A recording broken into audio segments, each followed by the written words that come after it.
tassa bhagavato arahato samma sambuddhassa. Hi everyone, welcome to Dharma Earth's Dose of Dharma, and this is your dose of Dharma for today. So the last question for this directing oneself rightly. Somebody asked, Monday, how do we direct ourselves rightly? So like previously, the commentary mentioned that if somebody doesn't have faith, then they should try to establish themselves in faith. If somebody who has been immoral, then they have to establish themselves in morality, like that, in good behavior. And then previously we also talked about the 4 suggestions on how to really change ourselves. Here I would like to emphasize on the importance of repetition. Repetition is really a big, important part of our life. Why is it important? Well, you see, our habits, our character, a lot of it comes from repetitive execution, right? If you drink coffee every morning, then one day if you never drink, sometimes you feel that kind of uncomfortable feeling, right? Or sometimes if you are used to doing some things in a certain way, then after that, if somebody comes and asks you to do things in another way, then you may feel that kind of hesitancy, or you may feel reluctant to change the way that you do things, right? Why do we have this kind of reluctance when we are told to do things in a different way? That's because we have gotten used to it, right? Because of repetitive execution, right? Or implementation. And that's the same with the mind also. When we train our mind in unwholesome ways, for example, to indulge in greed, hatred, and delusion when we feel bad, when we feel uncomfortable, when we feel discontented, then it is very easy for us to go to that way when we feel bad or discontented. However, if we manage to train our mind to indulge in Dharma, to learn Dharma, to practice Dharma, to practice meditation, to cultivate qualities, when we are discontented or feeling unsatisfied, then when the discontentment or the bad feeling arises, then we will go towards developing Dharma. So developing Dharma as a character, like we said before, is very important. Especially the mental habits. This is very important. How we react to undesirable phenomenon, undesirable speech, and undesirable thoughts and emotions that arise in our mind is very important. What has repetition got to do with this? Actually, a lot of people, they say that, but it's very difficult for us to change ourselves. Well, of course, if you have been doing something repetitively for 20, 30, 40 years, do you think that you can change it in just like 1 or 2 days or 1 or 2 weeks? No, right?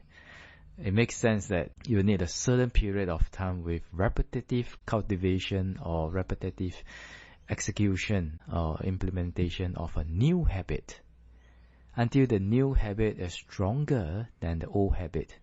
Then it will be easier. Isn't that so? Does it make sense? Right? So, whenever we want to develop anything, whenever we want to change our character, repetition is the key to changing. So, we have to make it conducive for us to be able to implement the change repetitively. Right?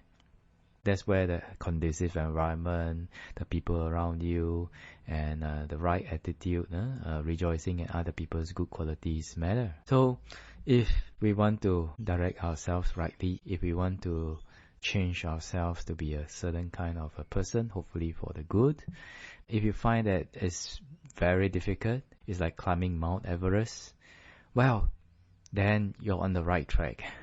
Why? Because definitely, like I said before, definitely we will meet with obstacles because of the repetition of the bad habits for such a long time. But we also understand that with the workings of the mind, that if we keep repeating keep repeating the good habits. Keep repeating the good habits. Keep repeating the good habits. When the good habits are stronger than the old habits, then we will find that you are a changed person. No? So when we want to change ourselves, when we want to direct ourselves rightly, when we want to change to have good qualities, don't be afraid of the difficulties in the beginning, because it has become a generally natural phenomenon that whenever we start on something new, it's difficult, right? But as you get used to it, and you implement it, or you execute it, or you practice it again and again, again and again, again and again, then ultimately, when the new habit is stronger than the old habit, then congratulations, you will become a changed person. And we have to continue to implement it. It's not that once we have gotten over to the other shore, then we just relax and laze around, no? Because until we have reached a certain stage of enlightenment, that string that's pulling you back to the other shore of unwholesomeness is still around your waist. So if we become lazy, if we do not practice, if we do not cultivate it again, if we do not maintain that good habit, then gradually you'll find that you gradually backslide and maybe you go back to the old bad habits again. So repetition is very, very, very, very important. It's important in the training of morality. It's important in the process of changing ourselves. It's important in the practice of meditation also. No? So hopefully this sharing today will be able to remind everyone of how important repetition is in changing our lives, and hopefully everyone can use it to develop good habits and good character and build a better self and a happier self for yourself. Okay, then that's the dose of Dhamma for today. With this, may the Triple Gem bless all of us to be well, peaceful and happy, and may all of us be able to attain path, fruition and Nibbana as soon as possible. Sadhu, sadhu, sadhu.